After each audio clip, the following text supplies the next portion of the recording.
Hey guys, in this video we're going to talk about some common problems that you may run into when using our ice cream maker or others similarly, and how to troubleshoot those problems. So let's start off. The first thing that we will talk about is when you finish making your ice cream, you go to bring out the bucket and it just won't budge. It's stuck in there. Usually the reason for this is that the outside of the bucket may have some condensation or little water droplets, and in the ice cream making process, those droplets have frozen, causing this bucket to freeze to the case inside that holds the bucket. The solution for that would be to just turn off the cooling, either turn off the machine or stop the cooling part, and just wait a couple minutes, and then you should be able to pull it back out. After that, ice is defrosted. All right, moving forward. Another common problem that people may run into is the ice cream maker has stopped. Sometimes even seemingly before the ice cream is, ice cream. Maybe it still seems to be not quite the right texture just yet. There's a few reasons that this may happen. The first may be somehow we have uneven cooling. Maybe we have some ingredients that were freezing faster than others, and they could freeze to the wall and cause extra stress on the motor. Other reasons could also be motor related. Either the environment is quite warm outside of the machine and the motor has an overheat protection, so it is sensing a high temperature and it lets itself rest to avoid any damage. Or which could also be caused by repetitive cycles of ice cream making. Maybe we made 5 batches in a row. The motor would get pretty hot after all of that hard work. So usually the case is that the machine needs to just rest for a couple minutes and then we can get back to it once that motor's cooled down. Okay, let's move forward.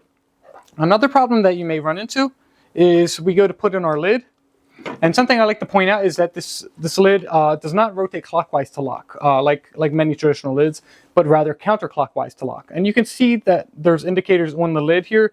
It has a unlock and lock symbol, and you can see that those are reversed from what you may traditionally experience. But let's say you follow that rule and it still doesn't lock, or it just doesn't fit all the way down. It's kind of sticking out of place.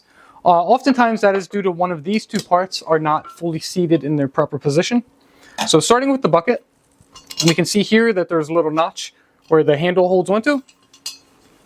Okay, and that has, these tabs have a position where they can fit into properly. So if we don't put that in all the way, then it may not be obvious, but it'll actually be sticking out maybe a 1/4 inch higher than it should. So to fix that, we'll just rotate that bucket and then let it fall down to where those tabs fall into the notches here. And those notches are on these two sides. So the handle should always be this way when facing the machine.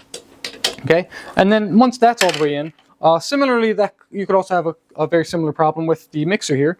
So the mixer has a little hole inside that is like a slot shape, kind of like a flathead screwdriver.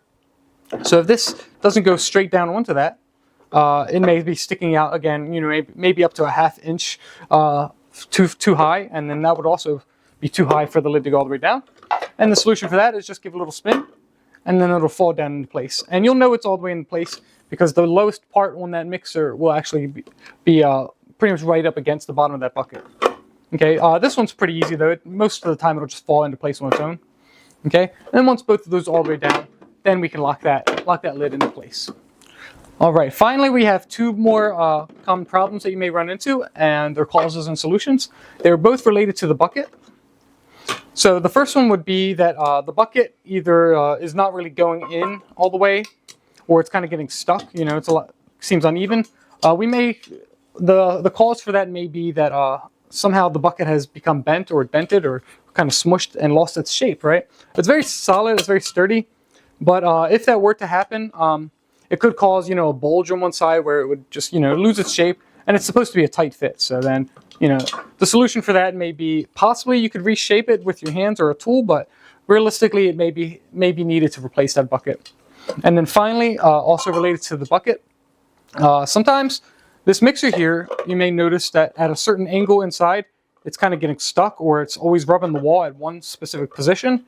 That may also be similar. Usually, instead, though, it would be that the bucket was pushed inward and or has a dent of some sort, and it's lost its shape. And again, similar solution. Maybe we can reshape it, but otherwise, we may need to replace that bucket. So take good care of it, but it is quite sturdy.